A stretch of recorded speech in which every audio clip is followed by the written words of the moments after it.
Salah satu yang sedang kita hitung secara serius detail adalah kenaikan gaji ASN, TNI, Polri, dan pensiunan. Jadi, Presiden Prabowo Subianto dalam penyampaian pengantaran atau keterangan pemerintah atas RUU tentang APBN tahun anggaran 2026 serta nota keuangan di Kompleks Parlemen Senayan Jakarta Jumat 15 Agustus menyampaikan bahwa pemerintah mengalokasikan anggaran sebesar 178,7 triliun rupiah untuk penguatan kompetensi dan kesejahteraan non-PNS dan tunjangan profesi guru ASN daerah secara memadai. Lebih lanjut, pemerintah juga menegaskan komitmen untuk meningkatkan mutu pendidikan nasional melalui pembinaan tenaga pendidik. Langkah tersebut diharapkan mampu meningkatkan motivasi dan kualitas pengajaran di seluruh wilayah Indonesia. Untuk gaji guru, penguatan kompetensi dan kesejahteraan guru, serta dosen dialokasikan sebesar rupiah 178,7 triliun. Tunjangan profesi guru non-PNS dan tunjangan profesi guru ASN daerah disiapkan secara memadai. Selain itu, sekolah rakyat dan sekolah unggul Garuda akan diperkuat sebagai jembatan pembangkit harapan bagi anak-anak miskin untuk mendapatkan pendidikan terbaik. Melalui program ini, pemerintah berupaya memberikan akses pendidikan yang lebih luas dan berkualitas bagi seluruh lapisan masyarakat. Sendiri begitu ya, apa sebetulnya yang melatar belakangi membahas begitu ya mengenai rencana dan juga wacana dari kenaikan gaji PNS dan juga perombakan dari tunjangan kinerja dari PNS? Ya, sebenarnya kalau gaji PNS itu sejak akhir tahun lalu itu kita juga sudah cukup gencar untuk memberitakan hal ini karena ada beberapa faktor. Yang pertama memang dari sisi inflasi cukup tinggi ya pada akhir tahun lalu. Terus kemudian dari sisi APBN juga kita lihat sudah mulai sehat dari pandemi COVID-19. Jadi rasanya ketersediaan anggaran untuk kenaikan gaji PNS ini cukup. Nah, kita merasa kayak gaji PNS ini dibutuhkan paling tidak untuk membantu PNS-PNS yang memang cukup sulit untuk mencukupi kebutuhannya gitu. Mengingat harga barang dan jasa itu naik cukup tinggi ya. Minimal harus ada kenaikan penyesuaian lah seperti kenaikan inflasi. Baik, tapi kalau dari Mas Mike sendiri begitu ya, seberapa urgensi begitu perombakan dari tunjangan kinerja ini dan juga kenaikan dari gaji PNS? Apakah sebetulnya sekarang adalah momentum yang boleh dibilang cukup tepat tunjangan begitu ya untuk kinerja dari PNS ini?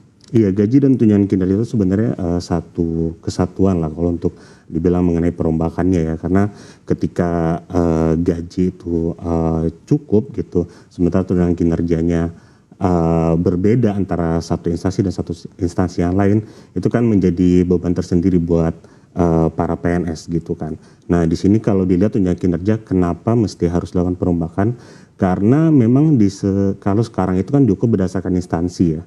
Jadi instansi A, B, dan C itu mengalami tunjangan kinerja yang berbeda-beda tergantung outputnya gitu. Nah, nantinya itu memang diharapkan supaya tunjangan kinerja itu berdasarkan masing-masing PNS gitu. Jadi outputnya itu lebih kelihatan dan satu PNS dan satu PNS lainnya itu lebih berpacu supaya mendapatkan hasil yang lebih baik dari kinerjanya gitu. Baik, terkait dengan upaya pemerintah untuk menaikkan gaji dari PNS begitu ya, dilihat juga nanti akan ada perbedaan dari setiap instansi atau mungkin dari per individu juga begitu ya, akan ada perbedaan agar diharapkan bisa saling berpacu untuk memberikan yang terbaik ya. Tapi sebetulnya apa yang bisa dijadikan barometer atau mungkin tolak ukur begitu? Seperti apa sih boleh dibilang ini sudah berkinerja baik atau mungkin yang lainnya belum berkinerja baik? Anda sendiri melihatnya seperti apa, Mas Mike? Iya, ini kan indikatornya sudah ditetapkan sendiri sama pemerintah ya melalui reformasi birokrasi ya. Karena ada beberapa hal yang menjadi indikator supaya birokrasi ini lebih berdampak gitu kepada masyarakat. Salah satunya itu bagaimana supaya kemiskinan di daerah atau di secara nasional itu turun. Terus kemudian bagaimana birokrasi itu bisa membantu masyarakat dari sisi hal sederhana lah, administrasi untuk keperluan pribadi masyarakat atau yang lebih besar seperti investasi gitu. Karena kemiskinan, investasi dan lainnya itu akan sangat membantu untuk perekonomian nasional juga. Baik, sekarang ke Mbak Esa nih. Saya ingin menanyakan, Mbak Esa, menurut Mbak Esa sendiri, sebetulnya seberapa urgent sih begitu ya kenaikan gaji dari PNS ini dan juga tunjangan kinerja ini dirombak? Seperti Pak Michael bilang ya, itu kan memang harus ada perubahan bagaimanapun. Hidup juga berubah, ada begitu banyak assessment juga yang harus diubah. Ini kan sudah lama tidak diubah dan harus mengikuti perkembangan zaman ya. Kalau dulu kemungkinan ketika tukin Kementerian Keuangan itu juga ada sebabnya, itu adalah untuk mengurangi korupsi, adalah mungkin juga meningkatkan kinerja. Nah, juga harus dirombak, dievaluasi setiap berapa tahun ini yang harus kemudian pemerintah, menurut saya harus ada evaluasi tertentu, itu yang lebih penting karena bagaimanapun ya itu menyesuaikan dengan perkembangan zaman, dengan tuntutan masyarakat juga, karena kalau kita lihat kalau dari segi gaji, mungkin gaji pokok sudah lama sekali ya tidak naik, sekitar hanya dari Pak Jokowi itu 2 kali menaikkan, sementara kalau dulu zamannya Pak SBY kita lihat hampir tiap tahun naik, bahkan double digit lebih dari ya. 20% ya kenaikannya. Tapi kita juga harus ingat bahwa inflasi pada Pak SBY juga sangat tinggi, sementara di zamannya Pak Jokowi itu lebih rendah, dan itu juga harus adalah dasar perhitungan juga ya dari semua inflasi, kemudian kebutuhan, dan mungkin dari perkembangan. Kalau dulu kan mungkin kebutuhan pulsa mungkin tidak sekencang sekarang, kalau sekarang kan juga ada kebutuhan-kebutuhan lain yang berkembang. Jadi perlu untuk dievaluasi begitu ya, mengingat kita lihat sekarang inflasi yang cukup tinggi, harga bahan pokok naik, banyak lah, semua serba naik ya harga-harga ini kalau sekarang ini. Tapi Mbak Esa, kalau dari sisi anggaran sendiri begitu ya, anggaran belanja negara begitu, dilihatnya akan seperti apa nih? Jika artinya nanti memang kemudian di-approve nih kenaikan gaji dari PNS dan juga tukinnya. Kalau kita sekarang lihat kan mungkin porsinya sekitar 13-14% ya dari belanja negara. Mungkin kalau belanja sekarang negara sekarang 3.000, belanja pegawainya sekitar 400. Yang harus diingat adalah ketika ada kenaikan gaji pokok, ini akan membuat beban belanja ke depan akan terus naik, karena tidak seperti mungkin kalau gaji THR itu kan hanya sekali ya. Gaji ke-14 itu hanya sekali, kemudian gaji ke-13 juga sekali. Tapi kalau gaji pokok sekalinya naik, akan terus naik, dan itu akan terakumulasi sampai kemudian orang itu bahkan pensiun akan mendapatkan dari dampak dari kenaikan yang sekarang. Itu yang harus dipikirkan pemerintah, bagaimana agar kenaikan yang sekarang tidak akan membebani ke depan. Baik, lalu jika dikaitkan dengan data makroekonomi kita nih, sebetulnya akan seperti apa nanti kondisinya ke depannya? Kalau kita lihat sebenarnya peran dari konsumsi pemerintah, belanja pemerintah kan tidak terlalu besar ya. Kalau kita lihat konsumsi rumah tangga itu mungkin porsinya sekitar 53%, sementara dari konsumsi pemerintah mungkin sekitar 10-13, mungkin paling besar ketika pandemi kemarin lumayan besar ya, dalam bentuk bansos, kemudian juga ada THR, ada belanja pegawai juga. Tapi kalau dilihat itu belum tidak apa-apanya dibandingkan konsumsi masyarakat pada umumnya yang sangat-sangat besar dari swasta ya. Kita lihat itu kan juga mengeneratnya jauh lebih besar daripada hanya belanja pegawai dan belanja konsumsi pemerintah sendiri. Mas Michael, menurut Anda sendiri, sebetulnya pola perhitungan yang ideal ini akan seperti apa? Artinya berapa persentase yang paling tepat begitu ya jika dilihat dan juga dikaitkan dengan belanja negara, lalu juga dikaitkan dengan situasi saat ini. Kita lihat beberapa bahan pokok naik dan inflasi juga meningkat. Anda melihatnya seperti apa? Iya, paling ideal untuk kenaikan gaji PNS sebenarnya seperti kenaikan inflasi ya. Kalau memungkinkan mungkin kenaikan inflasi plus pertumbuhan ekonomi gitu, supaya mereka juga mendapatkan kehidupan yang layak lah gitu, seperti masyarakat lainnya gitu. Nah ini juga bisa disejajarkan misalnya dengan kenaikan UMP. Nah jadi tidak ada kesenjangan lah gitu antara PNS juga ataupun dengan karyawan swasta gitu. Nah kalau tunjangan kinerja sendiri memang idealnya cukup penilaiannya diubah supaya tidak ada kesenjangan juga antar para PNS-nya gitu. Karena kita lihat sekarang juga banyak yang jadi sorotan publik di media sosial ketika ada satu instansi yang tukinnya sangat besar, terus ada instansi yang tukinnya sangat kecil gitu. Nah di satu sisi ketika gaji mereka sama-sama tidak naik, ya mungkin yang tukinnya kecil akan merasa bebannya lebih besar gitu, berteriak gitu. Kalau mungkin Pak Menteri Pan-RB bahkan mencontohkan ada PNS di daerah yang tukinnya cuma 2 juta, sementara daerah lain itu ada yang bisa mencapai 20 juta gitu. Itu kan sangat timpang sekali gitu. Nah dengan perubahan ini diharapkan memang kesenjangan itu bisa teratasi dan mereka juga sama-sama bisa meningkatkan kinerja nantinya. Baik, kalau dari Mbak Esa sendiri sebetulnya pola perhitungan yang paling ideal lalu juga persentase untuk kenaikan dari gaji PNS itu seperti apa sih Mbak idealnya? Kalau ngomongin ideal agak susah ya memang ya, karena berbeda-beda ya pasti ya kalau pandangan ideal itu ya. Ideal menurut siapa dulu ya, betul. Pemerintah atau masyarakat atau PNS sendiri ya. Tapi kalau setidaknya itu ya untuk mengimbangi inflasi seperti Michael bilang tadi ya, dan untuk Tukin memang ini agak lebih susah ya, karena selama ini kan mungkin ada perhitungan soal absensi, juga soal kinerja, soal perilaku juga, soal bagaimana hubungan dengan karyawan pegawai lain ya.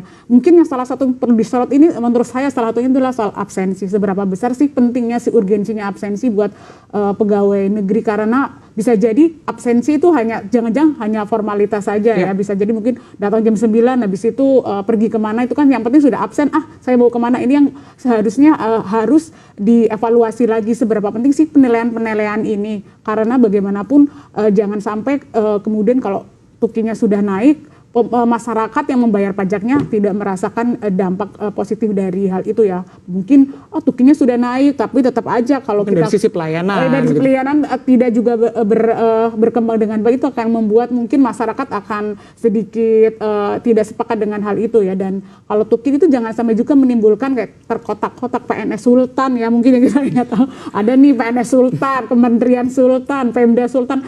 Kalau kemudian memang kayak misalnya kita taruhlah Pemda DKI yang selalu disebut sebagai Pemda Sultan ya, karena memang PAD-nya sangat besar. Kemudian tapi juga ada pemerintah daerah lain juga sangat besar, mungkin Kalimantan Timur. Dan kalau kementerian belum lagi nih, Kementerian Keuangan kan Kementerian Sultan, sementara mungkin kementerian yang lain menganggapnya kita kementerian apa bilangnya ya, mungkin hanya remah-remah gitu ya. Jangan sampai ada kecemburuan dan ketimpangan, betul gitu sekali, ketimpangan yang sangat besar, jadi membuat encourage mereka, saya kerja capek-capek juga segini-segini aja, jangan sampai timbul seperti itu. Baik, jadi kalau dilihat secara keseluruhan artinya dari seluruh provinsi yang ada di Indonesia begitu, untuk income dari PNS terbesar ada di DKI Jakarta, Mbak Isa? Iya, karena kan kalau kita melihat PAD DKI Jakarta juga jauh-jauh lebih besar dibandingkan daerah lainnya, bahkan di daerah Jawa mungkin kan Pemda DKI sudah di atas 37 itu sudah sangat besar. Jadi mereka kemampuan untuk membayar memang besar. Jadi kalau dibandingkan mungkin provinsi lain ya yang PAD-nya kecil, kan juga tidak boleh memaksa. Ini yang harus diperhitungkan juga, dan jangan sampai kemudian kalau perhitungannya diubah, PAD-nya kita harus naikkan agar Tukin kita naik. Padahal yang perlu diingat adalah bahwa Tukin naik, pelayanan mereka juga harus. Gaji PNS ini bakalan naik. Di pertanyaan saya, apakah ini saat yang tepat untuk menaikkan gaji PNS? Mas Bima silakan. Ya naik ya wajar karena inflasi dong. Kasihan juga teman-teman ASN, keluarganya juga ya. Kalau upah minimum naik, masa gaji ASN nggak naik ya. Jadi untuk gaji pokok wajar kalau naiknya mengikuti inflasi. Tapi kalau itu terjadi pun kan kenaikannya hanya 3% berarti, karena asumsi inflasinya 3%. Jadi kalau kebanyakan juga jangan lah ya, karena nanti akan timpang. Contohnya apa timpangnya? Upah minimum nanti tahun depan dengan formulasi macam-macam, ternyata kenaikannya hanya 1%, 2% kan gitu biasanya. Sementara ASN-nya jomplang sekali tinggi. Jadi kita mendukung ada kenaikan untuk gaji ya. Tapi mungkin yang bisa dilakukan penghematan lain adalah misalnya perjalanan dinas. Karena kan katanya ASN sudah mulai terbiasa dengan Zoom, ya, terbiasa dengan work from anywhere. Itu harus diaplikasikan juga biar anggaran perjalanan dinasnya nggak terlalu bengkak. Kemudian untuk belanja barang, belanja jasa bisalah dikurangi. Nah, untuk ASN lagi sebenarnya kalau dilihat dari realisasi nih ya di APBN yang saya dapat gitu ya, APBN kita itu sebenarnya untuk realisasi belanja pegawainya sudah turun dibandingkan tahun 2021 untuk realisasi nominal. Jadi artinya sudah dikurangi gitu. Jadi ini sesuai saran untuk menahan dulu belanja pegawai karena alokasi yang lebih besar dibutuhkan ke belanja-belanja lainnya yang lebih besar.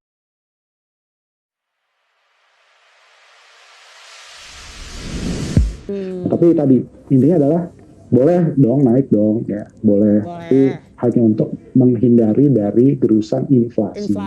Biar daya belinya nggak turun.